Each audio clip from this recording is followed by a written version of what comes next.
X chapter 9 प्रेरितों के काम उसकी अध्याय 9 को ध्यान करें। इस अध्याय में लिखा हुआ वचनों की संख्या 43। इस अध्याय में लिखा हुआ विषय पहले प्रामुख्य विषय मैंने आपको बताऊंगा, उसके बाद वचन को ध्यान करें।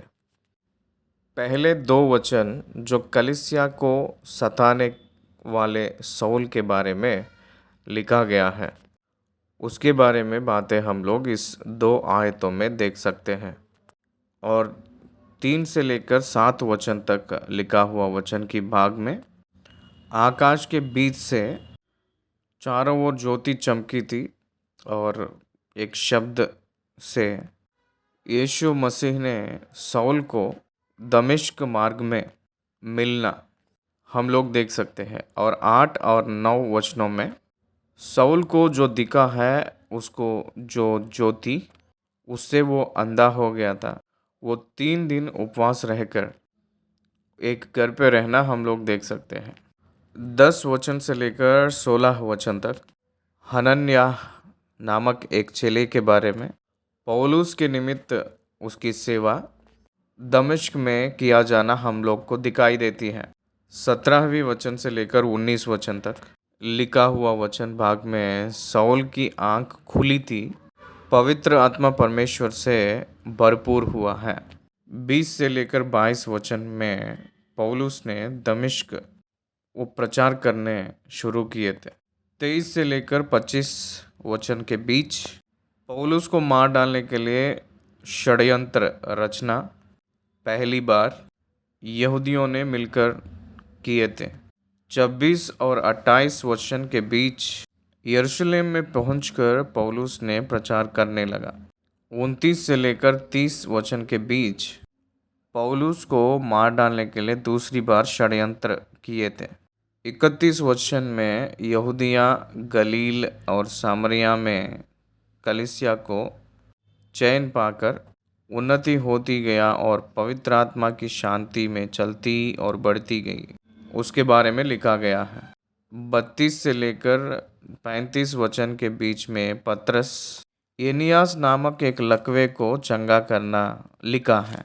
36 से लेकर 43 वचन के बीच तबीता अर्थात दोरकास नामक एक विश्वासिनी रहती थी, वो जो मृत्यु हुई थी, लेकिन पतरस के द्वारा वो फिर से जी उठी। इसके बारे में हम लोग इस वचनों में देख सकते हैं। 43 वचन में ये बात सारे यफ़ा में फैल गई थी और पतरस यफ़ा में शमौन नामक किसी चमड़े का धंधा करने वाले के यहाँ बहुत दिन तक रहा कहकर लिखा गया है। ये पूरी बातें इस अध्याय में हम लोग को दिख रही हैं। ये विषय हम लोग देख सकते हैं। तो आइए हम लोग पहला वचन और दूसरी वचन दोनों मिलाकर पढ़ के ध्यान करें, तो दोनों मिला के पढ़े तो अच्छा से समझ आएगी। आइए पढ़े।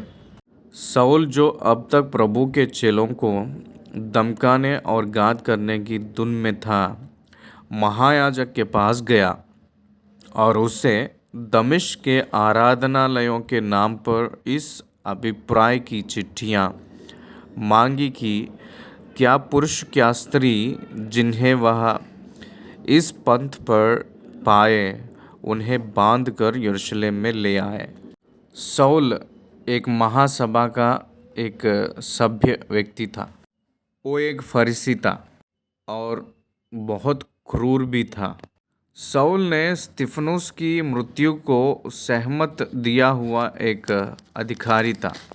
ये प्रभु की चेले लोगों को धमका देना और मार डालना, वही प्राण की आधार के रूप में वो भावना किया है। प्रभु के चेले का मतलब कलीसिया को वो हिंसा कर रहा है। ये जो शाऊल व्यक्ति बहुत लोगों की खूनी कर रहा है। प्रधान याजक ने यरूशलेम में रहता है, उसके पास जाकर दमिश्क मैं जाऊंगा, वहाँ कोई पुरुष या स्त्री जो प्रभु के संतान हैं वो मिले तो उनको अरेस्ट करने के लिए, हिंसा करने के लिए, परसिक्यूट करने के लिए, उन लोगों को बंधन से बांध कर यरूशलेम की बंदी गृह में डालने के लिए, बंदी करके डालने के लिए मुझे इजाज़त चाहिए, यानी मुझे उस चिट्ठियाँ चाहिए जो अधिकार का है। इस विषय के लिए साउल नामक एक व्यक्ति ने, जो क्रूर था, वो मांग रहा है कहकर इस 2 वचन में लिखा है। ये साउल ने प्रभु यीशु मसीह का दर्शन को पाकर साउल पौलुस के रूप में बदल गया था। पौलुस के रूप में जो बदल गया था, ये अन्य लोगों को, अन्य जनता को एक महान परमेश्वर के दास के रूप में बना था। अन्य जनता के लोगों को, अन्य जनता को पौलुस ने प्रेरित बना है।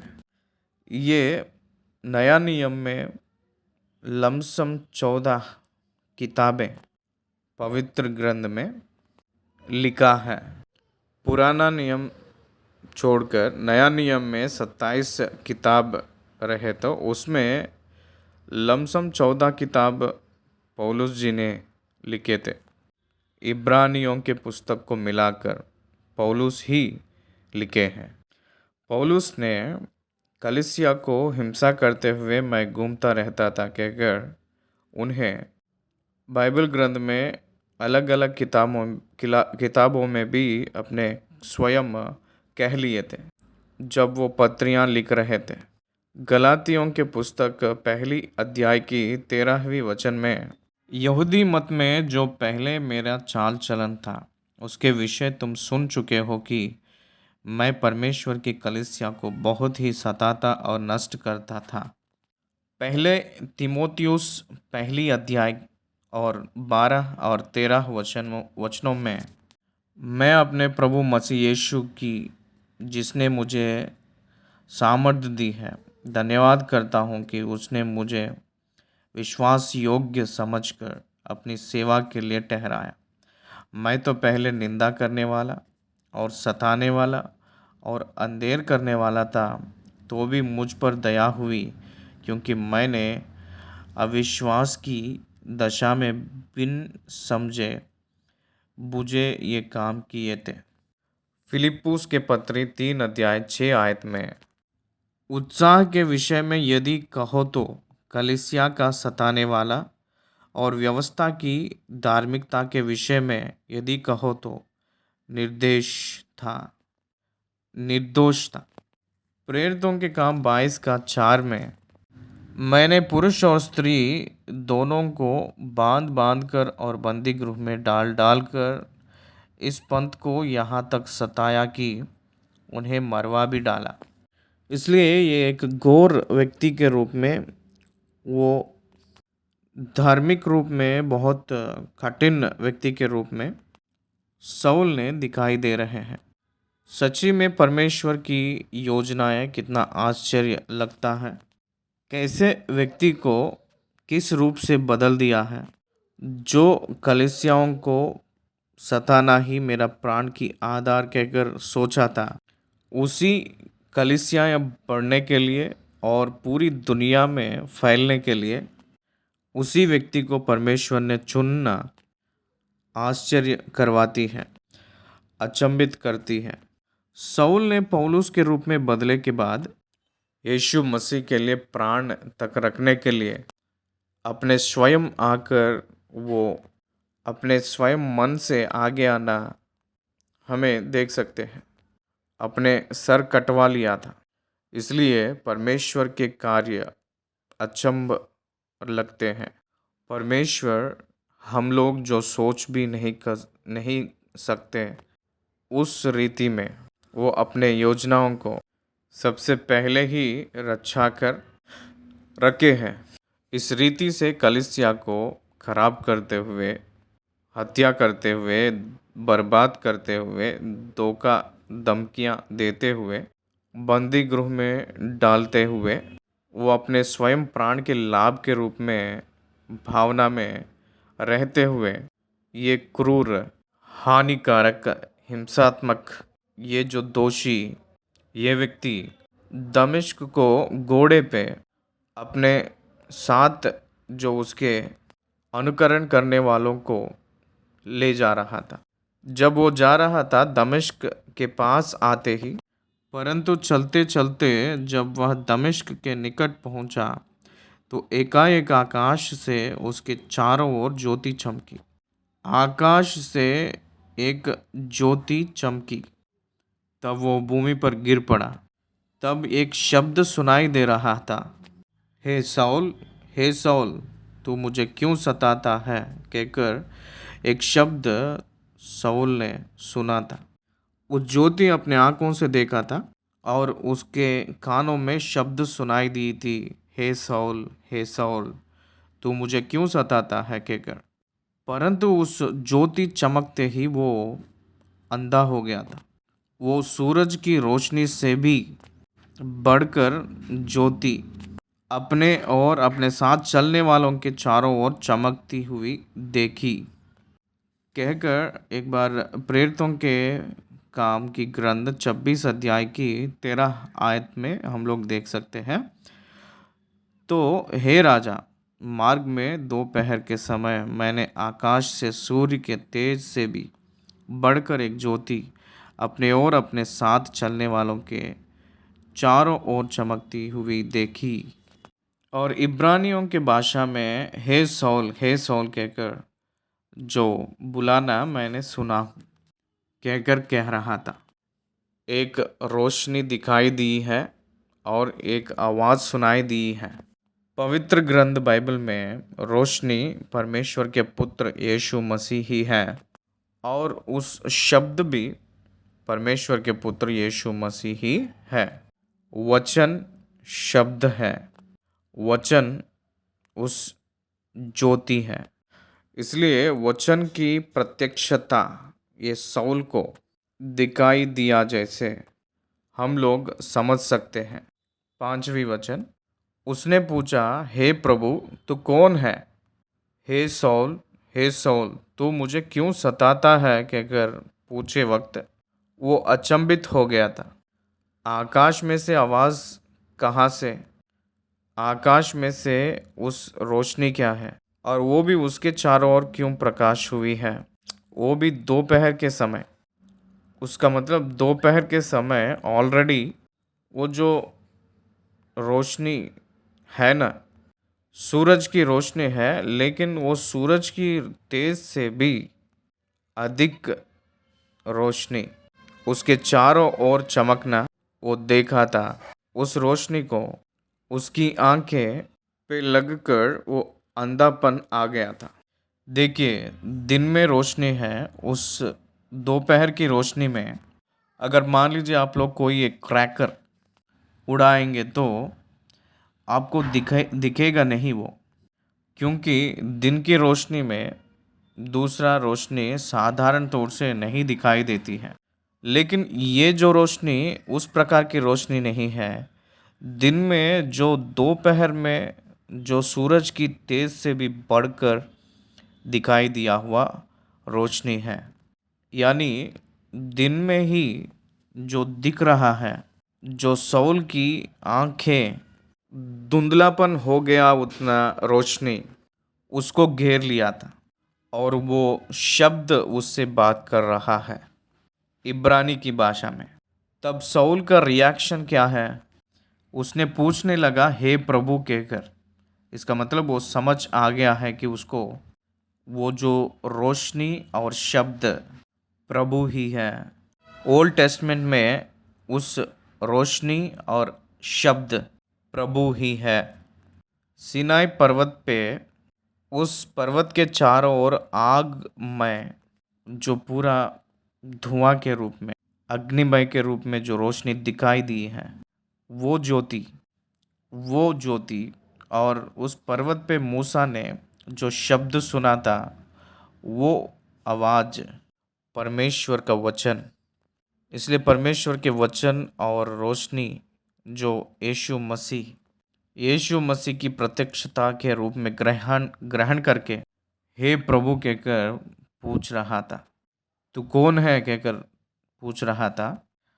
आप प्रभु है कहकर मुझे महसूस हो रही है, परंतु आप कौन है? आपको मैं हिंसा क्यों कर रहा हूँ? What is the fishy in it? अब क्या हो रहा है, इस रूप से पूछा है। तो वो शब्द उसने कहा, यानी प्रभु ने कहे, मैं यीशु हूँ जिसे तू सताता है।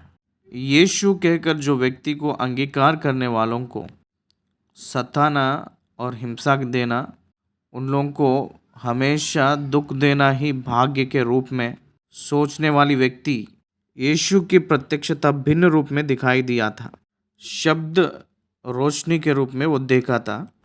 यीशु मसीह प्रभु के रूप में नहीं दिखाई दिए हैं। यीशु मसीह एक आवाज़ शब्द के रूप में, रोशनी के रूप में, एक आधिकारिक दैवत्व के स्वरूप में वो अपने आप को प्रकट किए थे।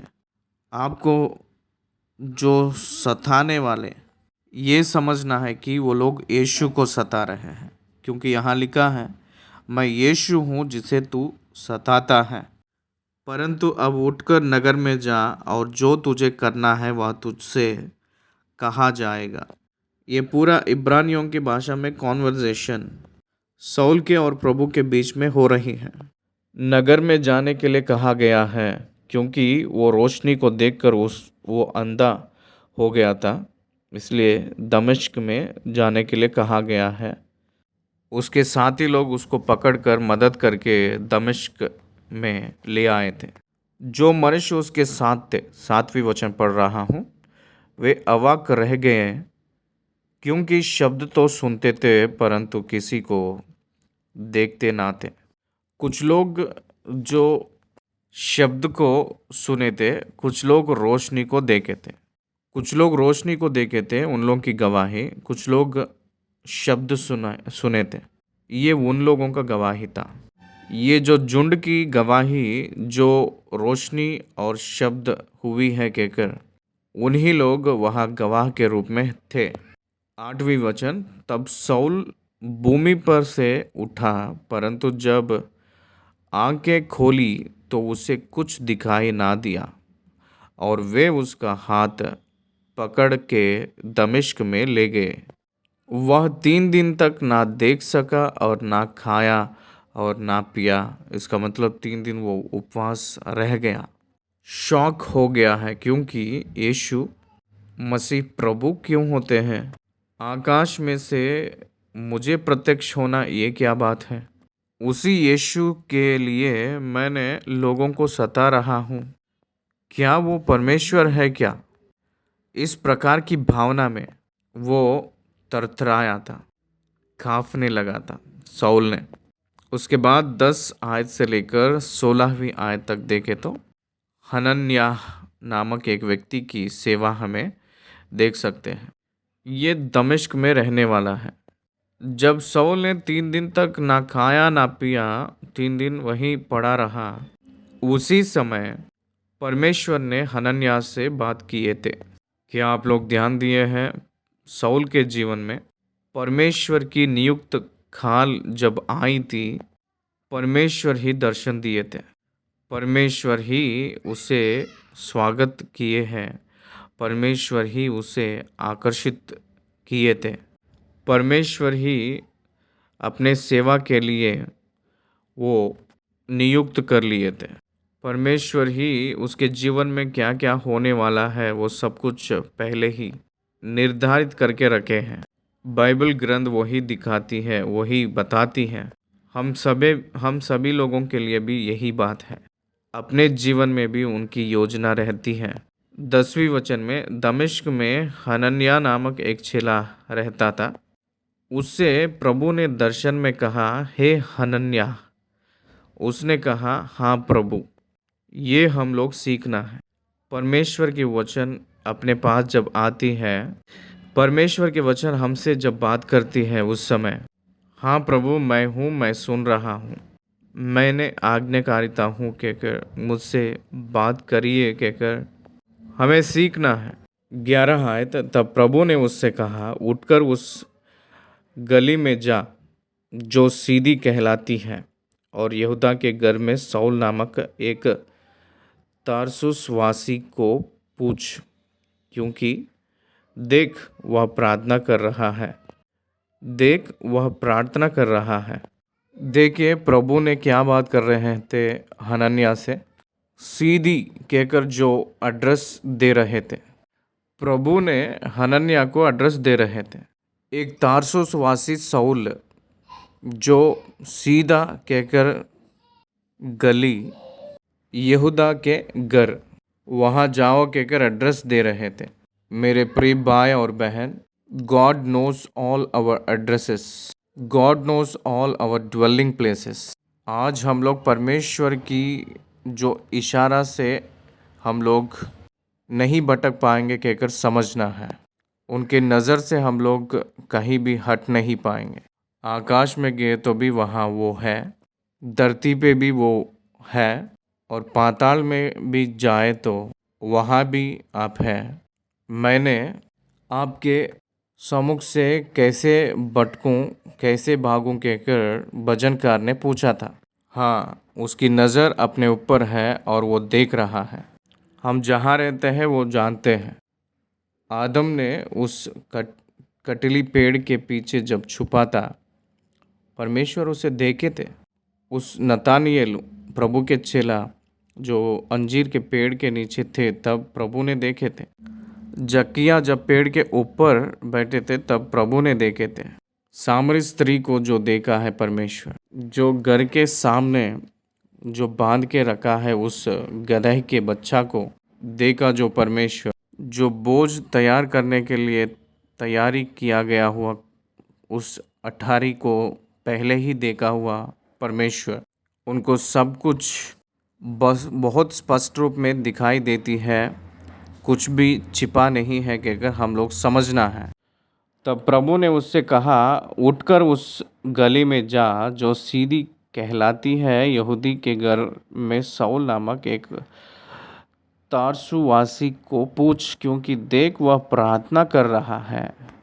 इसका मतलब शाऊल कहाँ है उतना ही नहीं, शाऊल क्या कर रहा है वो भी प्रभु ने बताए थे।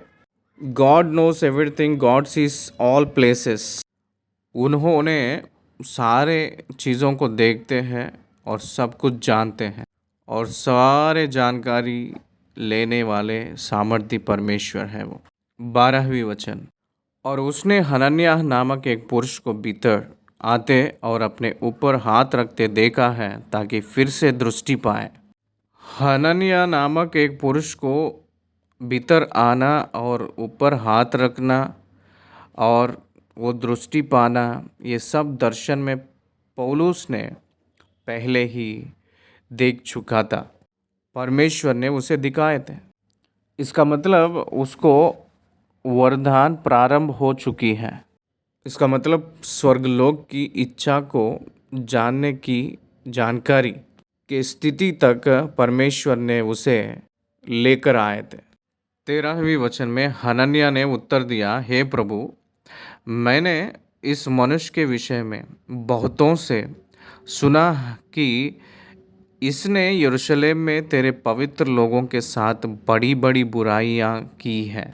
बैड रेप्यूटेशन, बुरा गवाही। बहुतों से मैंने सुना हूँ इस व्यक्ति ने कलीसिया को बहुत बड़ा बुराई किया हुआ है। उस कलीसिया को बुराई किया है उसी व्यक्ति को परमेश्वर ने बचा रहे हैं। पापियों का उद्धार करता है यीशु मसीह। उसके पास जो आते हैं उन लोगों को कभी भी ना धिक्कार कर स्वागत करके आश्रय देने वाला और बचाने वाला परमेश्वर है वो। हनन्याह जो कहा था उस बातों की उत्तर जो प्रभु यूं दे रहे हैं, उससे पहले और क्या कह रहा है देखे 14 आयत, और यहाँ भी इसको प्रधान याजकों की ओर से अधिकार मिला है कि जो लोग तेरे नाम लेते हैं उन सबको बांध ले। प्रधान याजकों की ओर से जो अधिकार मिला है उसको इस्तेमाल ना करने से पहले ही परमेश्वर ने उसे बदल दिया है। परमेश्वर ने इन्वॉल्व हुए थे। अगर परमेश्वर इन्वॉल्व नहीं होते तो कलीसिया में बहुत लोगों के प्राण नुकसान हो जाती थी, बहुत लोग नुकसान पाते थे। परमेश्वर उसे बदल कर कलीसिया को बढ़ाने के काम में या कलीसिया को फैलाने के लिए एक प्रभु के वस्तु कटोरा के रूप में परमेश्वर उसे अभिषेक किए हैं। 15 वचन, परंतु प्रभु ने उससे कहा, तू चला जा। हनन्याह ने प्रभु से बात करते हुए साउल की दौर्भाग्य के बारे में कहे तो प्रभु ने कहते हैं उस हनन्याह से, तू चला जा, क्योंकि वह तो अन्य जातियों और राजाओं और इस्राएलियों के सामने मेरा नाम प्रकट करने के लिए मेरा चुना हुआ पात्र है।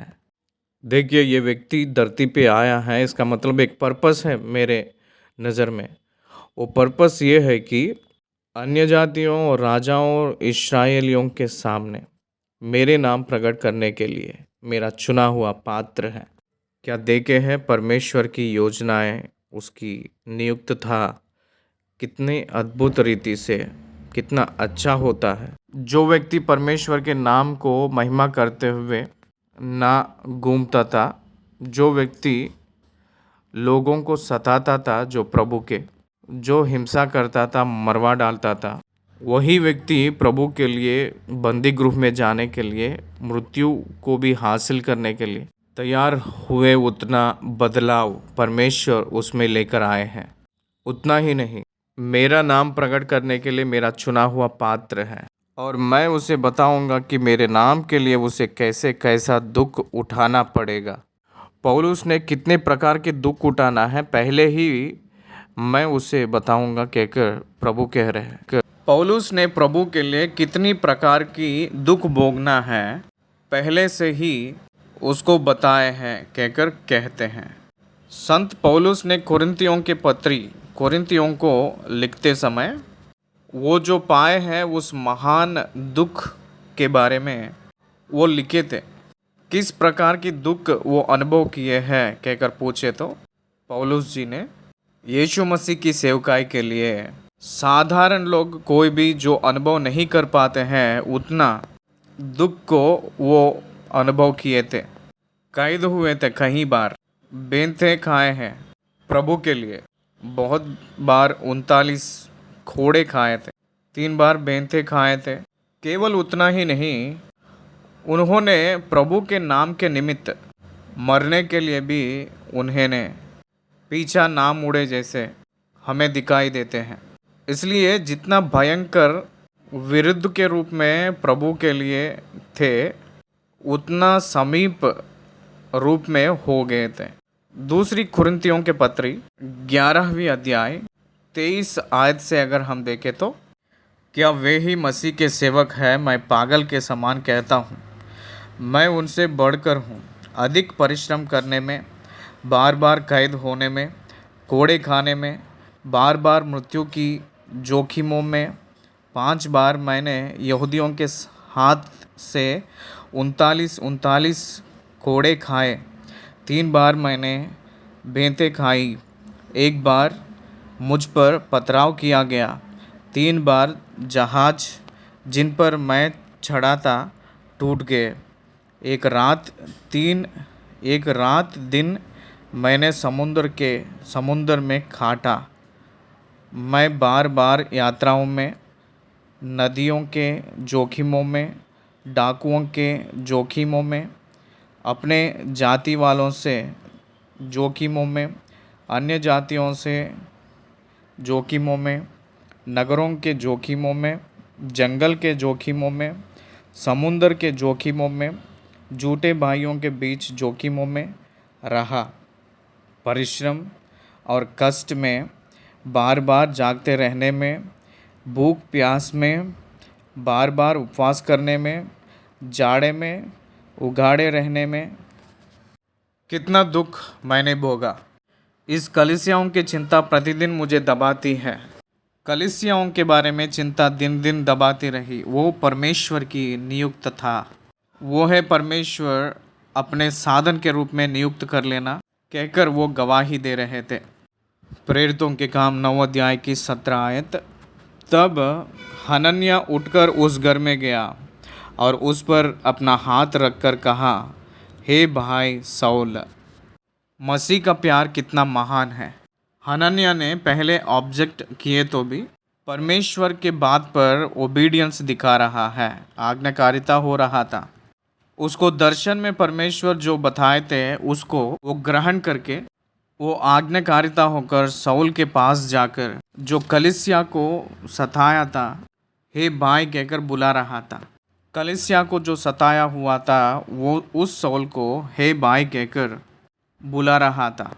प्रभु अर्थात यीशु जो उस रास्ते में जिससे तू आया तुझे दिखाई दिया था, उसी ने मुझे भेजा है कि तू फिर दृष्टि पाए और पवित्र आत्मा से परिपूर्ण हो जाए।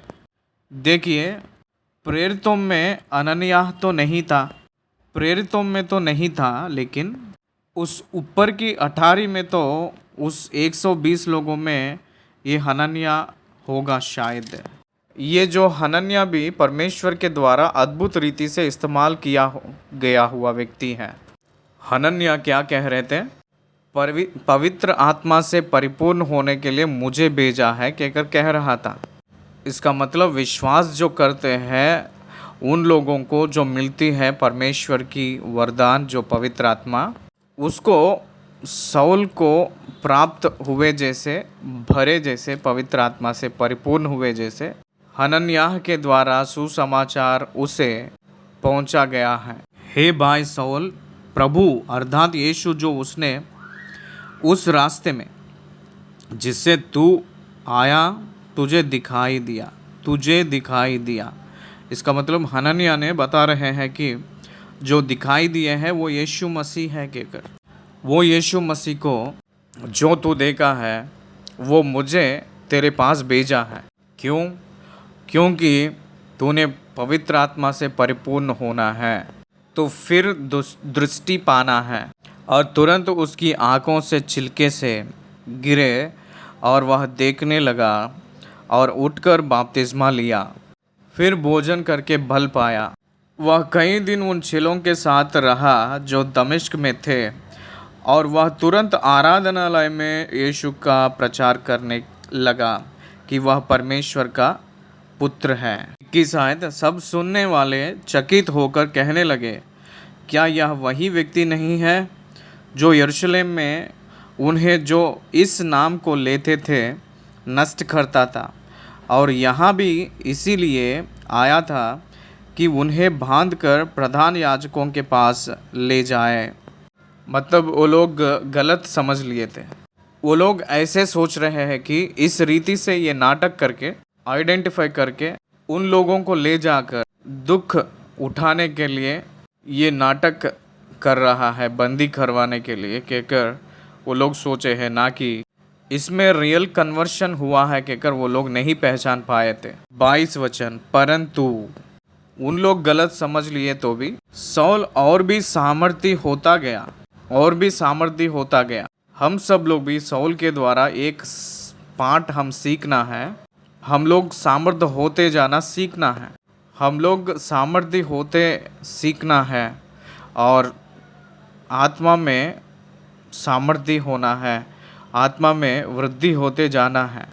परमेश्वर के संगति में हम लोग जब बिताते हैं, परमेश्वर की वचन से हम लोग संगति करते वक्त, परमेश्वर की आत्मा से हम लोग अनुभव करते वक्त हमें सामर्थ्य पाते हैं।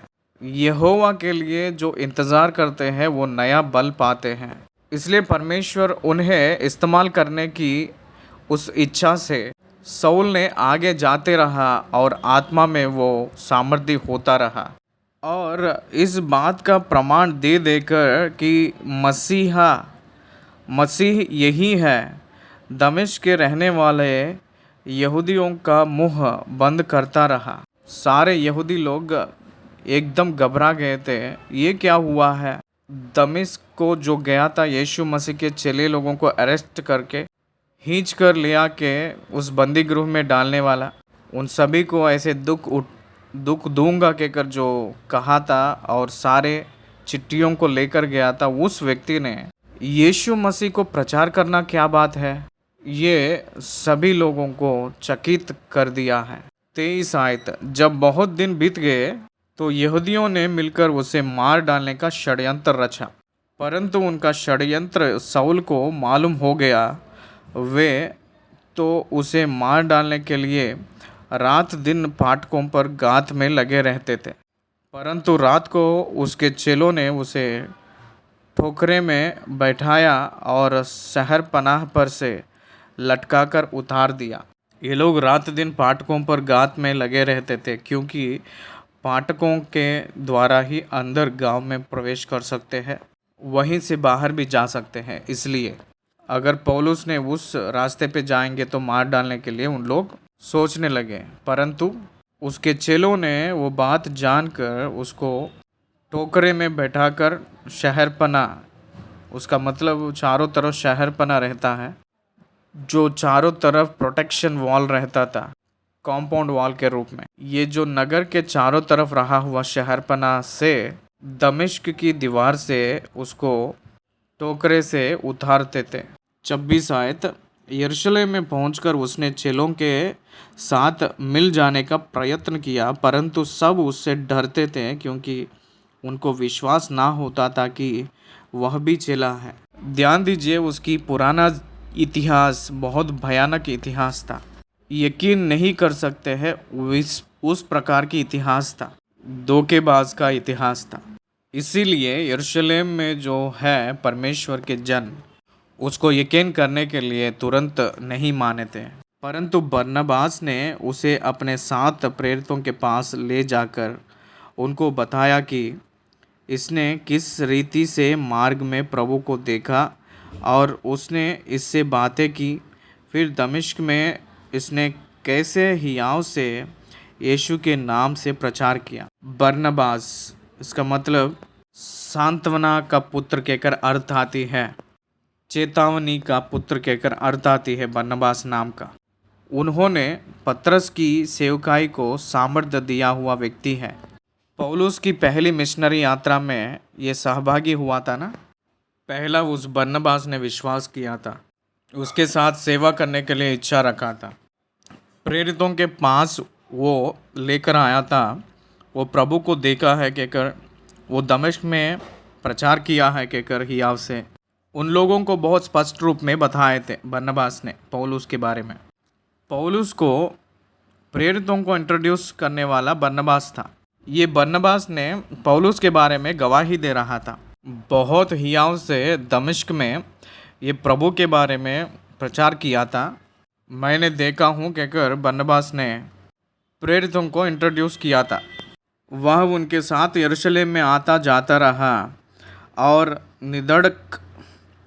निडर होकर प्रभु के नाम से प्रचार करता था और यूनानी भाषा बोलने वाले यहूदियों के साथ बातचीत और वाद विवाद करता था।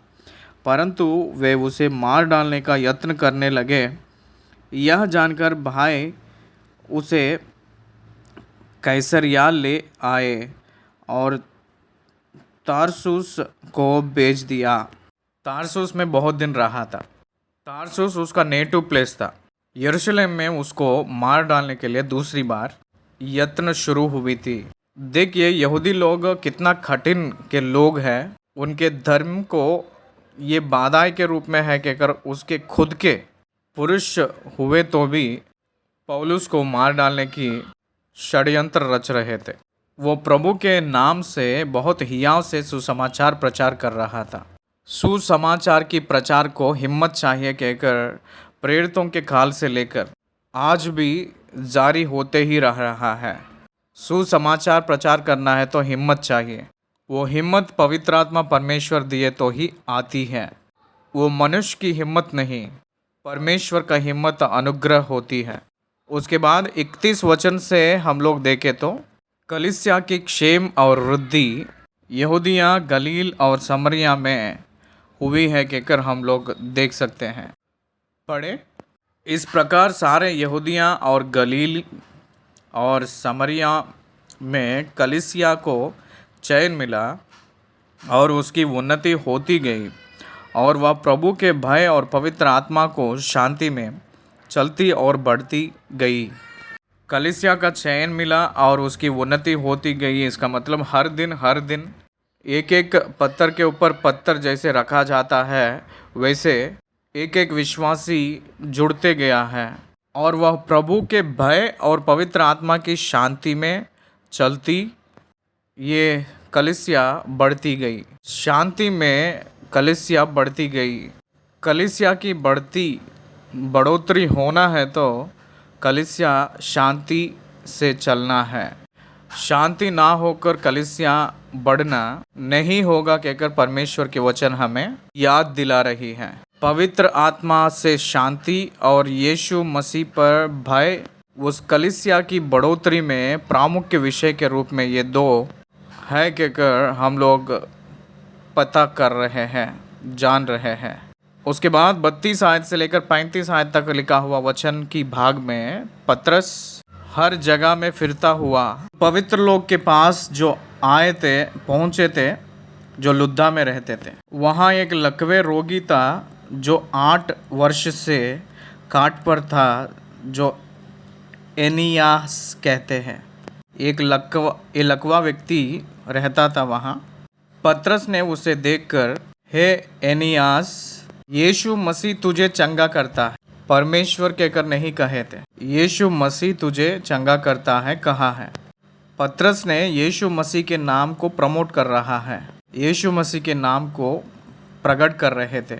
जब यीशु मसीह का नाम सुनाई दिया, वो तुरंत सामर्थ्य पाया। उठ अपना बिछौना बिछा कहकर कहते ही वो तुरंत उठ खड़ा हुआ। तब लुद्दा और शारोन के सब रहने वाले उससे देखकर प्रभु की ओर फिरे। जो पैरालिसिस से जो बैठा था उस व्यक्ति को देखकर वो उठकर अपने बिछौना को अपने ही खुद ठीक करने की वजह से वो चंगा होने का स्थिति को देखकर यीशु मसीह के नाम से ये हुई है कहकर यीशु मसीह पर विश्वास रखना आरंभ किए थे।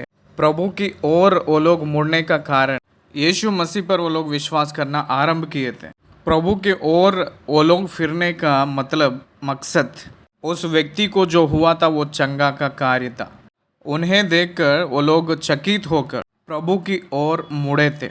आज कलीसिया की बढ़ोतरी में बहुत लोग पवित्र आत्मा के द्वारा स्थिर करने के लिए बहुत अद्भुत कार्य उसी दिन नहीं, आज भी प्रभु अपने ध्यान निमित्त वचन में जैसे दिया गया है उस विधि में करता रहा कहकर हम लोग समझना है। उसके बाद 36 से लेकर 42 वचन तक अगर हम देखें तो यफा कहकर एक प्रांत है। यफा में तबीता अर्थात दोरकास नामक एक विश्वासिनी, दोरकास इसका मतलब हिरण कहकर अर्थ आती है, वो बहुत भले भले काम और दान किया करती थी। She was identified as a social worker. सामाजिक तौर से वो एक मददगार के जैसा दिखाई दे रही है, परंतु एक दिन में वो बीमार होकर मर गई थी और उन्होंने उसे नहलाकर अटारी पर रख दिया, इसलिए कि लुद्दा यफा के निकट था।